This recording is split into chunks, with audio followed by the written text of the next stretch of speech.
And now, ladies and gentlemen, please fasten your seatbelts. Welcome to PreneurCast. Business cards being swapped, beers being drunk. Can I say a nasty word? Can I say procrastination? With Pete Williams and Dom Gocher. how well did that go down? We can talk about that entire thing in a very another rant and soapbox episode if we want to. Visit us online at preneurmedia.tv. Hello, everybody, and welcome to another exciting episode of PreneurCast with me, Dom Goucher, and him, Pete Williams. Hey, how are you, big fella?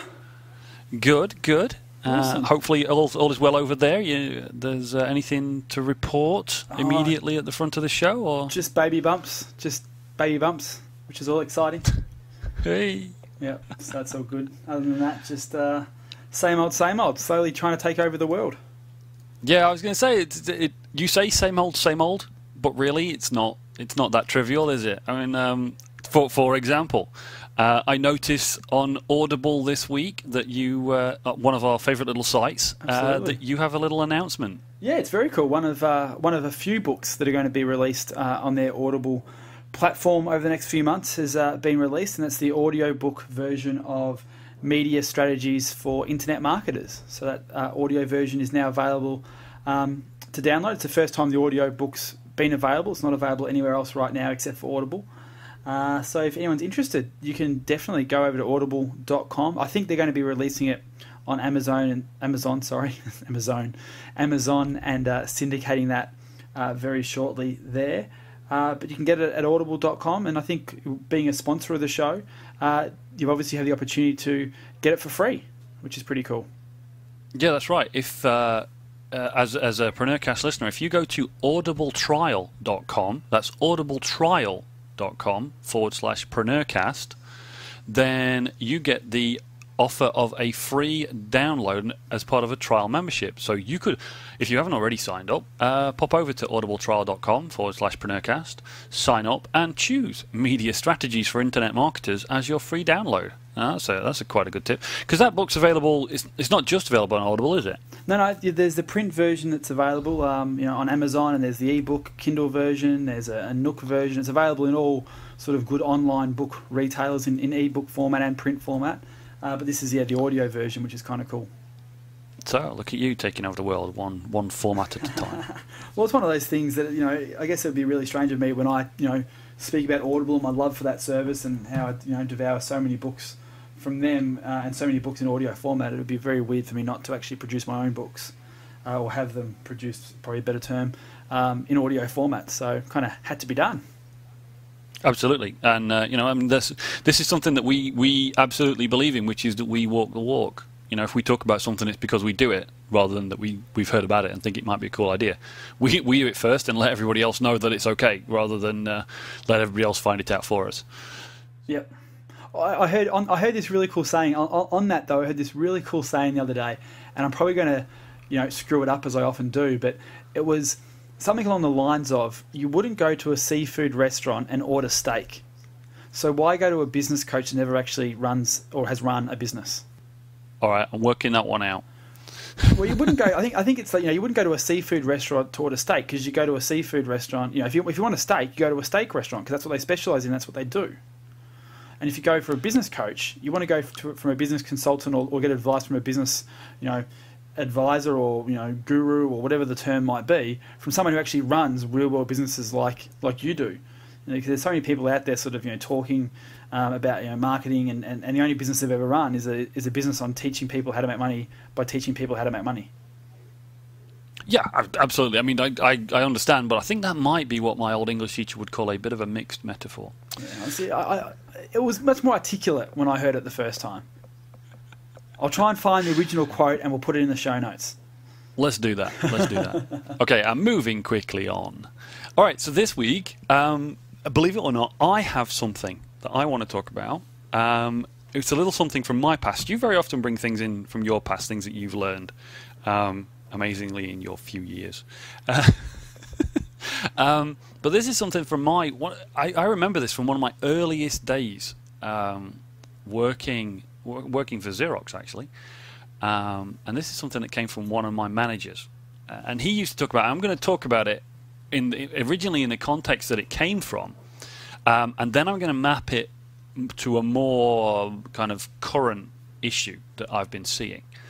And it's a concept that we always used to talk about when in relation to building software systems. So please, everybody, bear with me, don't switch off. But it was a concept, and he always used to say to me, there are three things that apply to any project, and that's money, quality, and time. And he always used to say, you can pick two. He used to say, you can pick two, but then the third one is out of your hands. Yeah. And I'm going to modify this a little bit and say that you can control two, but then you have to accept what happens to the third. Mm-hmm. Okay. So let me give you an example of that, just to frame it, give a little bit more context. And as I said, this comes from software systems development and using big teams of people and things, and clients paying money for things and things like that. But it does apply to individuals and entrepreneurs. But the example I would give to just start this off is, if you want something to be high quality and you want it to be done quickly, then you're going to have to accept that it's going to cost you more money. Yep. Because all those three have to sort of balance out somewhat. That's right. The three have to balance out. So if you want to control the quality and you want to control the time, then in a positive constraint, in a positive way, then you're going to have to accept that the cost, the money side of the equation, is going to have to go up to balance those two out. Yeah, because you're obviously having to pay for someone who's highly skilled. Yep. And then generally what comes with high skill is someone who's very busy or in demand. So to obviously get to the top of their queue, you have to pay a premium for that.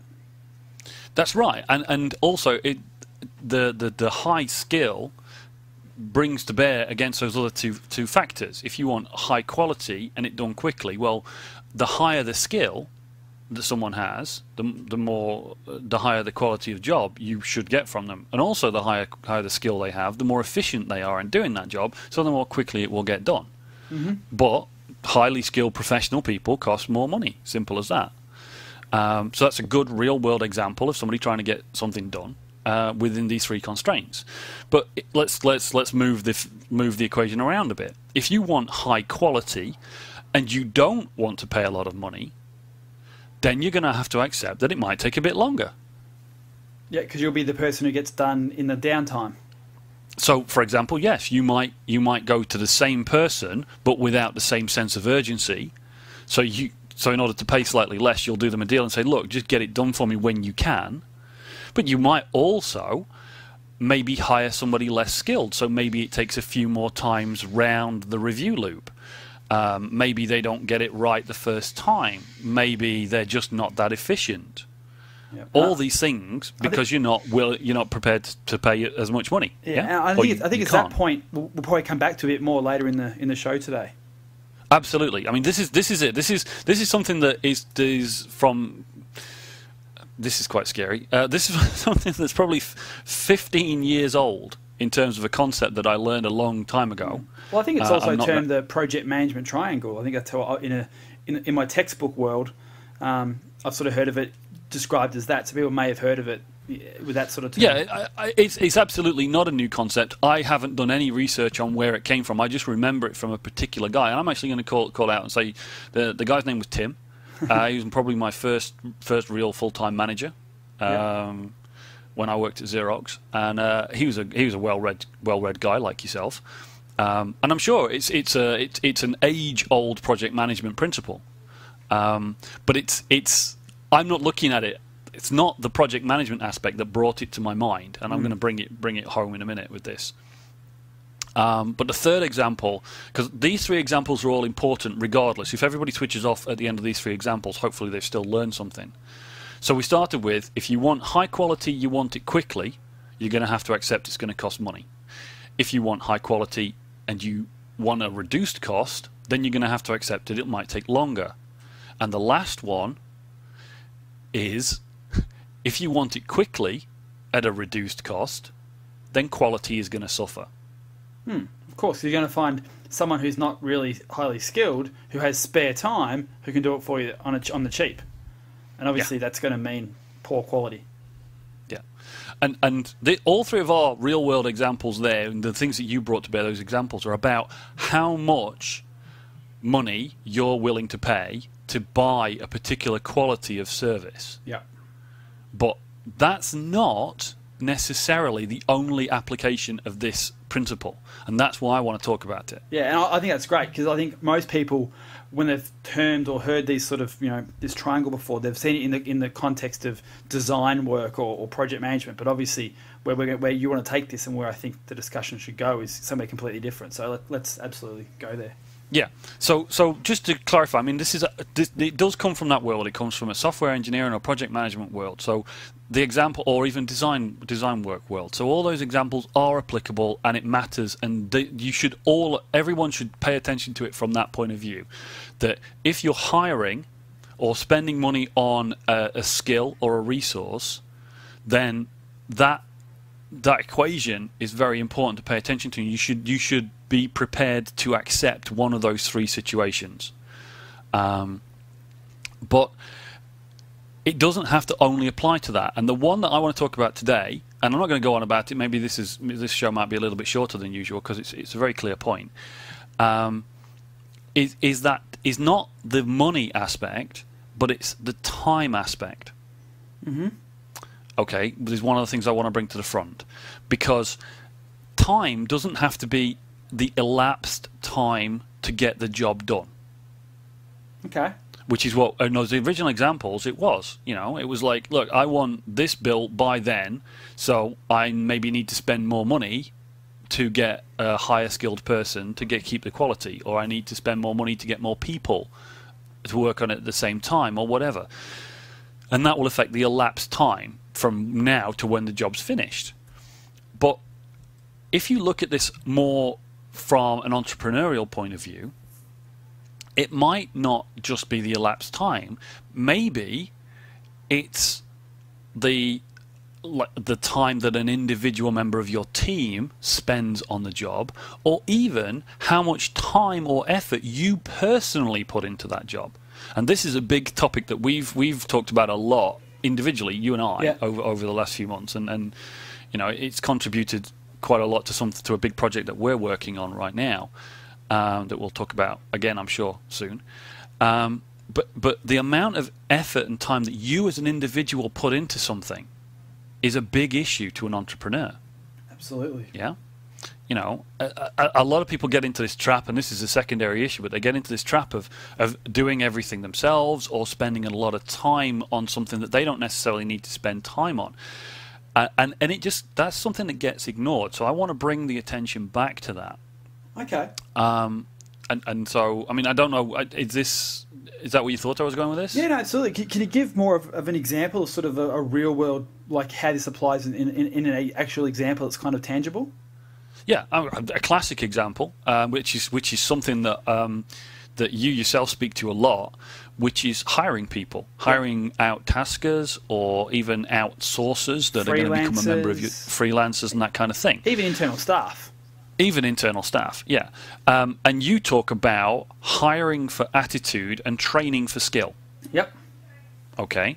Now, if we look at that from the amount of from these equations, let's just dig into that. So an example of training someone for skill versus hiring for the skill. If you were to hire for skill, which is basically going back to those three examples that we talked about at the beginning, then and this is just literally in terms of the whole process. If you hire for skill, then you will find someone quickly, because it's easier to say, I want somebody that can make keynote slides. I want someone that can edit video.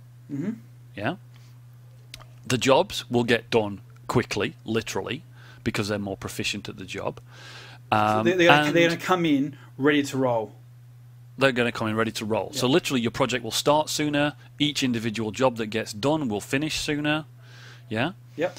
And you'll be able to maintain that quality because they're professionally skilled people. Mm-hmm. But you will pay more. Of course. Okay. Now that's what that's a little more expanded version of what we were talking about at the beginning. But let's look at this and flip it on its head. If you're willing to spend some more time and some more effort of your own, and I'll focus this on the individual, we'll get a little bit more esoteric with this later, but just their own time. If you're willing to spend a little bit more time and effort on your own to train someone, or to have someone trained, then yes, it will take more time and effort on your part, but at the end, it will literally, in terms of monetary terms, cost less to get that acceptable level of quality of output. Yeah, and you could also, though, at the same time, not to sort of throw a big spanner in the works and go completely off tangent too early in the show today, but you've also got the opportunity cost you want to factor in there. That sometimes, training someone up a particular task and then investing the time of X weeks or months to get a project completed to try and keep the budget low. What is actually the opportunity cost you've actually had to expend while you haven't had that outcome? Like if you hypothetically this is building a website, or it's writing a sales letter, or it's doing a direct marketing campaign, or whatever it might be, if it takes you an extra 6 weeks to get that outcome than it would have been if you hired someone at a premium, that 6 weeks is lost opportunity of sales. Like how much is that actually costing you as well? Absolutely, and that's great. That is exactly the kind of thinking that I'm trying to apply to this concept, to get people to look at each one of those factors, money, quality, and time, not in that flat-out project management sense, but from an entrepreneurial mindset. So I don't think this is a tangent at all. I think it's exactly where I'm trying to go with this. It breaks away from that last example that I gave, but it does pick up another aspect and make people look at it from a different point of view. So yes, so from the money aspect now, when you say that, you're actually saying that if it takes a longer elapsed time, are you willing to let that opportunity go? So you're basically now talking about losing money, not spending money, but losing potential money, so losing that opportunity. And similarly, let's look at moving each one of these around that example. So we need it to happen quicker before we lose money. Yep. Yeah? So, okay, we need it to happen quicker. What are we willing to give up? Because you pick two and leave the third one. So are we willing to spend more money to make it happen quicker? Yeah? Mm-hmm. Are we willing to spend more money to make it happen quicker to keep a high quality? Or are we willing to deliver what we believe is a lower quality product? It may not be lower quality, but maybe it's less of the volume of product. It's less of the scale of product. In order to keep the cost down and make the time short. Yeah. Yeah. So, and that's what I'm trying to just get across in this episode is just to talk about each one. What are we willing to do? What are we willing to move around? And I think it's really helpful for people to look at anything from those points of view. If you move one, or if you're willing to change one, what does it give you back? Because I see this a lot. I see a lot of people who are like, oh, I'm not ready. In fact, I'm literally, just before the show, I was sending an email to a client about a website. Mm-hmm. It's not really a client, it's a friend of mine, I'm helping them out. But they spent 3 weeks picking photographs. 3 weeks picking photographs. We're now up to the wire, and this weekend the site needs to be finished so that they can link an external site, which is a traffic generation thing, to their website. Okay. Right? So they've got the opportunity to be listed on an international listing site to drive traffic to their website. Yep. And they've spent 3 weeks picking photographs. Which are probably going to do very, very little to conversion. Which is probably going to do very, very little conversion. And if they don't do it, they will miss this window of opportunity completely. Literally, they will not be able to be listed on this site because they don't have a website. And I've said two things to them. One of them is this equation. It's like, look, okay, you need to lower the quality here. Did you swear at them at least? No, I did not swear at them. See, you're nice. I'm English. I'm polite. I am. Yeah. I try not to make people cry on the phone, and I try not to swear at them either. But seriously, I just said, look, lower your bar. And one of the things that goes along with this, by the way, is that, as I said to them, look, we can put up something that does the job today. Get that link fixed, get it done. And this is the internet. So tomorrow we can change it. Exactly. I can change it in half an hour. I can change it in 5 minutes. We can change it. It doesn't have to be perfect first time. Yeah? Yeah, I completely agree. And so that's a bit, it's this willingness to look at each one of these aspects from a different perspective. and be willing to trade one for the other, and to realize what is the most important thing here. And very often, that it's actually the time that's the most important. Yeah? Yeah.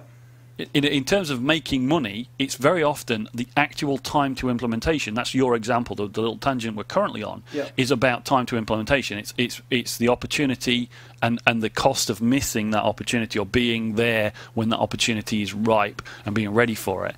And if we look, I just looked at. Let me just, because I was just looking at quality there. But if we're looking at money instead, because this is another thing that does people's heads in, is they say, "Oh no." For example, they'll say, this is a personal favourite, and a friend of ours, Ed Dale, talks about this a lot. Listing a product on the Apple iBooks or newsstand platform, yeah. Yep. When the newsstand platform came out, the digital magazine delivery platform, which is an amazing platform, when that platform came out. A lot of people ran screaming to the hills, waving their arms over their heads, saying, "Apple want to take 30% off me." Yep. They want to. This is the exact phraseology. They want to take 30% off me. Yep. Okay. Yeah. So people literally were not listing products. Well, same with App Store. Apple take 30% of every single app sale. App Store, etc., etc., etc. Now, ignoring and this is another conversation for another time, and I think we should talk about this again separately. Ignoring the actual secondary opportunities that those kind of platforms bring to you, which is a huge topic, and we really should kind of dig down into it. But just focusing on that mindset. Apple are taking 30% off me. No.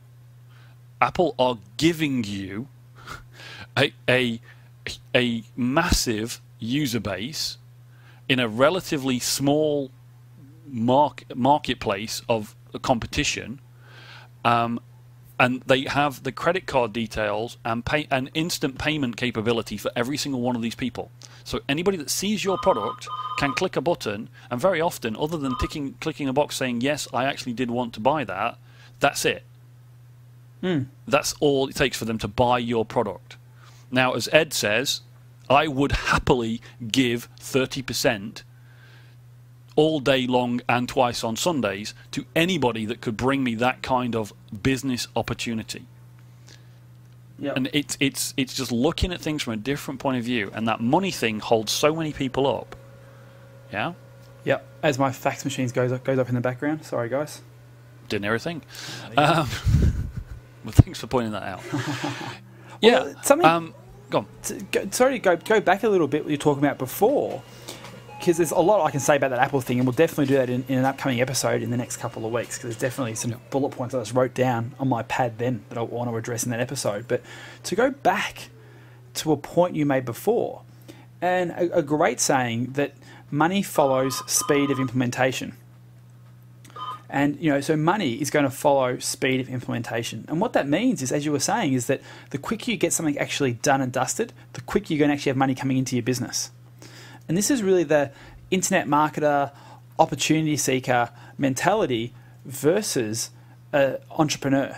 Because, this is what I speak about, quite a bit on stage at internet marketing events, is that you have to treat your business as a real world business. And I know a lot of our listeners aren't even in this internet marketing space. They've got real world businesses selling real stuff to real people in real bricks and mortar stores. And they're lucky in a way, because they kind of get this.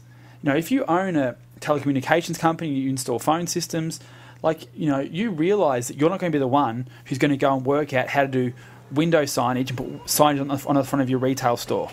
You realize you're not going to be the guy who's going to service your technicians, vans and vehicles. You're going to leave that to somebody else. But in this internet marketing, online marketing world, for whatever reason, whatever sort of sugarcoat crap has been shoved down people's throats, is you got to learn how to do it all. You got to learn how to set up your WordPress website. You got to learn how to use the autoresponder. You got to learn how to do the layout of the sales page. But in a real world business, you'd never do that. You'd focus on the core elements of what's important, and then you worry and let other people take care of the stuff that's not your core skill set. But, the analogy is you would work out how to manage your hosting account, which is the equivalent in my world of, or my mind of, doing work on the mechanic. You're doing the mechanics of the car fixing when the vans get a flat tire or a flat battery or a broken cog. You're going to work out how your website lays out. So you're going to learn how to actually grab a hammer and nails and do your shop fit out and do your store signage. Of course you're not. But for some reason, when people want to start this online business world, they think they have to do it all. And I guess how that little rant relates to this, MQT process is that, sometimes, if you are like a startup entrepreneur, you try and do everything, which is fine because money's tight and you've got time, but you don't have money. But realistically, what really actually happens is it's a slight different equation. You're going to actually save money, yes, but your time's going to blow out ridiculously long. You're going to learn something you're probably going to never have to do twice. And realistically, let's be honest about it, your quality is going to be crap as well. If it's the first time you're doing something because you've got to learn how to put up a website. Until you do something 5, 6, 7 times, you're not even relatively proficient at it. So in this sort of internet marketing or opportunity seeker or startup business world, when you're not sort of being a serious entrepreneur and looking at it seriously, you actually are affecting this, money, time, quality matrix more so than traditionally. It's actually worse for those sort of people. Absolutely, and this is kind of like the next point that I've got. You did go a little bit off on one of your little rants there, but that I totally agree with. By the way, I totally agree. But again, we've talked about core versus mechanics before in a separate show, and I think anybody that hasn't kind of got that or listened to that show, really, it's vital that people go and listen about core versus mechanics. But you're right, it creates this almost Bermuda Triangle out of the MQT, out of the money, quality, time equation, because it really messes with people's heads that what they need to spend their time on. And that's really where I was leading to with you spending your time. And a more concrete example of that, to me, is that element of that training. Training people or just communicating with an out-tasker, because this is the thing, right? To speak back to what you just spoke about and just to bring it forward to where I was going, a lot of people think they don't have enough money to hire an outsourcer or an out-tasker, okay? Now, I don't want to be the big go. I don't want to insist everybody outsources and out-tasks, but your example of would you actually write your own signs and paint your own windows and things is a good one. But let's just look at that in the context of any kind of job instruction, any kind of providing instruction to people to get things done. We've talked already about the more highly skilled somebody is, the more money it will cost you to hire them. And then we talked about, well, what if you hire for attitude and you are willing to train them, which is great, but what if you don't, what if you're in a situation that you don't actually know what it is you want to do, or you don't know how to train them, that's why you're hiring them, as you would a sign writer or somebody like that. Well, this is where that time factor comes back in and addresses quality and money as well, because if you are willing to put in the effort, not in doing the job, not in learning how to do the job, but in becoming good at specifying the job, being good at understanding exactly what needs to be done, what is, what's going to have the most leverage, what is going to get you that business opportunity, what is going to get you that speed of implementation, and then defining it clearly. The more clearly you can define a job, the more clearly you can specify what needs doing, then, interestingly, I've found this time and time again, the less you end up paying to get the job done. Absolutely. If you can, it's like literally, like if I can, the holy grail is that I can actually train somebody to do the job I want doing. And I'm in a very lucky position. And this is what, again, skews people's minds, because they look at people like you and I, and they say, oh, that's not fair. You know how to do it, so you can train them.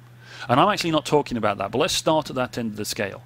Because I'm lucky, I can train people in the main, or have historically been able to, train people in the main to do the jobs I want to do. But I don't have to even do that. What I have to do, and this is something that this year I've absolutely, with your help, I've been focusing more and more on, is I've been focusing on being better at specifying what I want to get done. Mm-hmm.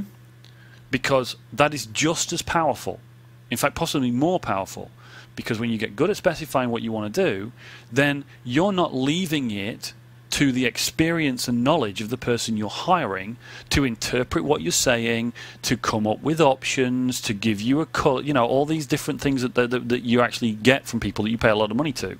If you just want something doing, as long as you can be clear about what you want doing, you can go on Fiverr.com. You know, classic example. Let's look at money, quality, time versus build a website. Okay? Yep. And so you start with, I want a website. Okay, well, good luck to you. I hope you've got a big checkbook, because you're going to pay a very expensive web design consultant or somebody with a big Ponzi name a lot of money to come and ask you a lot of questions, and in the end, you might get what you want. But if you're willing, and so there's your money, quality, time. You know, you're going to pay a lot of money, and then you're going to get a high-quality product in a reasonable amount of time. But if you're willing to spend a bit of your time working out what you actually want, and you eventually, I'm going to shortcut this, you eventually realize that you want to control the money, and you want to control the time it gets done. But you're willing to accept maybe not the dream website that you have in your mind. Then you could probably get to a point where using a very quick implementation system like WordPress, which we basically use for everything that we do at a basic level. Yep. Every website we build that's basic, we use WordPress.